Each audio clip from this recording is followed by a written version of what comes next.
കപ്പുമുടുക്കിന്റെ പുതിയ എപ്പിസോഡിലേക്ക് സ്വാഗതം. ഇന്ന് നമ്മൾ ചർച്ച ചെയ്യാൻ പോകുന്നത് തിരുവനന്തപുരത്തിനും നെയ്യാറ്റിൻകരയ്ക്കും ഇടയ്ക്കുള്ള വികസനത്തെ പറ്റിയിട്ടാണ്. കഴിഞ്ഞ 60 വർഷമായി തിരുവനന്തപുരം നഗരത്തിൽ ജീവിക്കുന്ന ഒരാളാണ് ഞാൻ. തിരുവനന്തപുരം കഴിഞ്ഞ 40 വർഷങ്ങൾക്കിടയിൽ ഒരുപാട് ചേഞ്ചസുകൾ, ഒരുപാട് മാറ്റങ്ങൾ വന്നു, ഒരുപാട് വികസനങ്ങൾ വന്നു.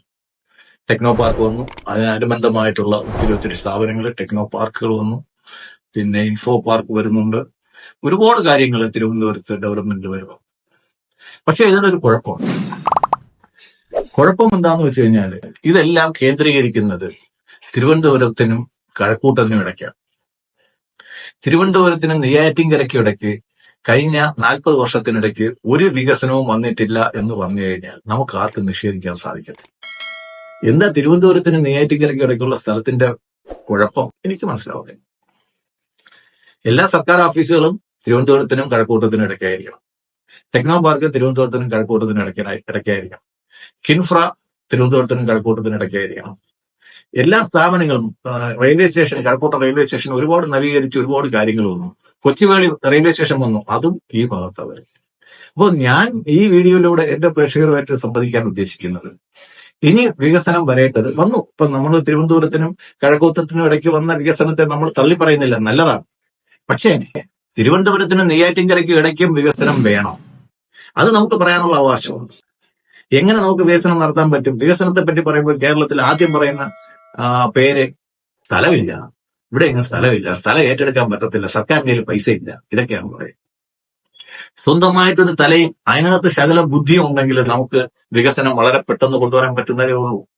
ഞാൻ തന്നെ 25 വർഷത്തിന് മുമ്പ് വർക്ക് ചെയ്യുന്നത് ബോംബെയിലെ, നവി മുംബൈയിലെ നെരൂളിലെ ടെക്നോ പാർക്കിലാണ്. ആ ടെക്നോ പാർക്ക് എവിടെയാണ് വർക്ക് ചെയ്യുന്നതെന്ന് വെച്ച് കഴിഞ്ഞാൽ ഇന്നും നമ്മുടെ ആൾക്കാർ മൂക്കിൽ വിരൽ വയ്ക്കും. എന്താ അത് വർക്ക് ചെയ്തിരുന്നത്? നെരൂൾ റെയിൽവേ സ്റ്റേഷന്റെ മുകളിലാണ്. അതിന് പ്രത്യേകിച്ച് 1 ഇഞ്ച് സ്ഥലം പോലും ഏറ്റെടുത്തിട്ടില്ല.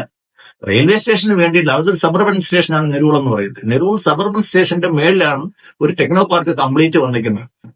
ഇവിടുത്തെ മാതിരി 150 കെട്ടിടങ്ങൾ 150 സ്ഥലത്തായിട്ട് വെക്കേണ്ട ഒരു കാര്യമില്ല. അവിടെ കെട്ടിടങ്ങളെല്ലാം വളരെ കോമ്പാക്റ്റ് ആണ്.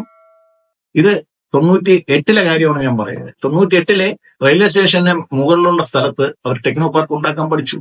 നമ്മൾ ഇന്ന് പഠിക്കുന്നു. നെരൂളിലുള്ളത് ആദ്യത്തെ മോഡലായിരുന്നു. അതിനുശേഷം പൂനെയിലെ റെയിൽവേ സ്റ്റേഷനിൽ ടെക്നോ പാർക്ക് വന്നു, ഹൈദരാബാദിൽ വന്നു, ബാന്ദ്ര കുർള കോംപ്ലക്സിൽ ബോംബെയിൽ തന്നെ വരുന്നു.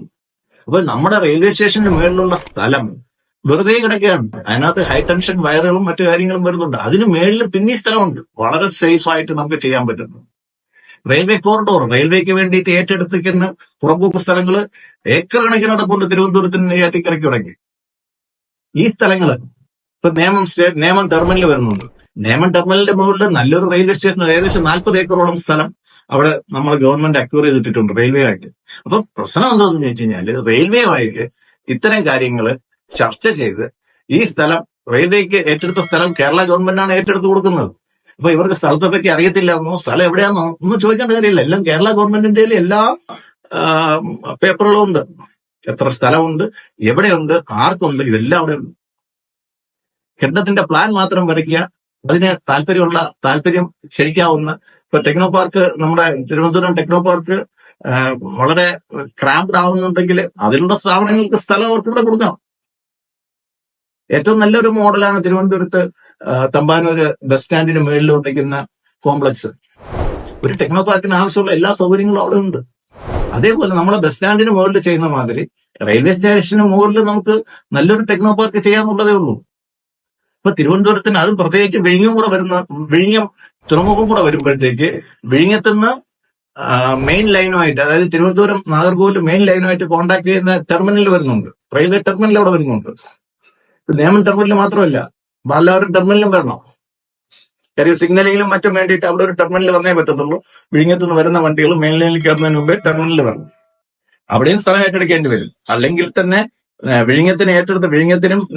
വിഴിഞ്ഞത്തിനും ബാലാർത്തിനൊക്കെ ഏറ്റെടുക്കുന്ന ഒരുപാട് സ്ഥലമുണ്ട്. ഈ സ്ഥലമൊക്കെ നമുക്ക് 1 ഇഞ്ച് സ്ഥലം പോലും നമുക്ക് കളയാനില്ല. നമ്മളിലെ ജനസംഖ്യയില് നമ്മൾ വളരെ കൂടുതലാണ്. നമ്മുടെ ജനസംഖ്യ അനുപാതവും സ്ഥലവുമായിട്ടുള്ള ജനസാന്ദ്രത വളരെ കൂടിയ ഒരു സംസ്ഥാനമാണ് കേരളം.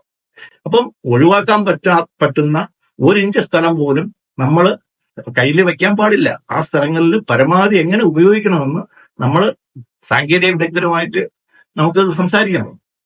കേരളത്തിൽ തന്നെ തിരുവനന്തപുരത്ത് കഴിഞ്ഞ ഇലക്ഷൻ മത്സരിച്ചത് ടെക്നോളജി എഡ്യൂക്കേഷൻ മേഖലകളിലെ രണ്ട് വളരെ പ്രധാനപ്പെട്ട വ്യക്തികളാണ്, ശ്രീ ചന്ദ്രശേഖറും ശ്രീ ശശി തരൂരും. ഇവർ തമ്മിൽ പരസ്പരം മത്സരിച്ചുവെങ്കിലും അവർ തമ്മിൽ പല കാര്യങ്ങളിലും അവർ തമ്മിൽ യോജിപ്പുള്ള ഒരുപാട് കാര്യങ്ങളും. ടെക്നോളജി വികസനത്തെ പറ്റിയിട്ട് രണ്ടുപേർക്കുള്ള കാഴ്ചപ്പാടുകൾ സെയിം ആണ്. ഞാൻ രണ്ടുപേരുമായിട്ട് ഇത്തരം കാര്യങ്ങൾ സംസാരിച്ചത്. അപ്പൊ അവർക്ക് ഇതൊക്കെ അവർക്ക് പ്രൊമോട്ട് ചെയ്ത് കൊണ്ടുപോകാനുള്ള കാര്യമാണ്. ശ്രീ ചന്ദ്രശേഖരന് അറിയാം ഈ ഒരു ടെക്നോ പാർക്ക് എങ്ങനെ വികസിക്കണം, എന്തൊക്കെ വേണം, അതിനകത്ത് എന്തൊക്കെ ചെയ്യാൻ പറ്റും, കേന്ദ്ര ഗവൺമെന്റ് എന്തൊക്കെ ചെയ്യാൻ പറ്റും.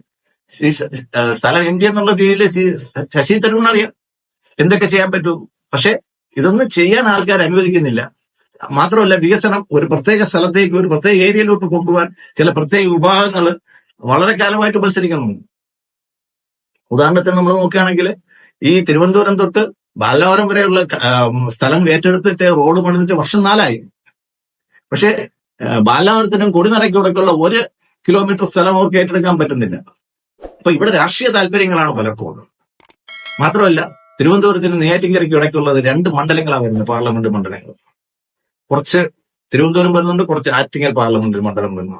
ഈ 2 മണ്ഡലത്തിലെ എംപിമാർ ഒരുമിച്ച് നിന്ന് ഈ കാര്യങ്ങൾ ചർച്ച ചെയ്ത് പ്രതിപക്ഷത്തിനെയും കൂടെ വിശ്വാസത്തിലെടുത്ത് ഇതൊരു നല്ലൊരു ഡെവലപ്മെന്റ് ഏരിയ, അതിനു വേണ്ടിയിട്ട് ഒരു പ്ലാൻ തയ്യാറാക്കി നമ്മൾ മുന്നോട്ട് പോയാലേ ഈ ഏരിയ വികസിക്കുകയുള്ളൂ. നന്ദി, നമസ്കാരം.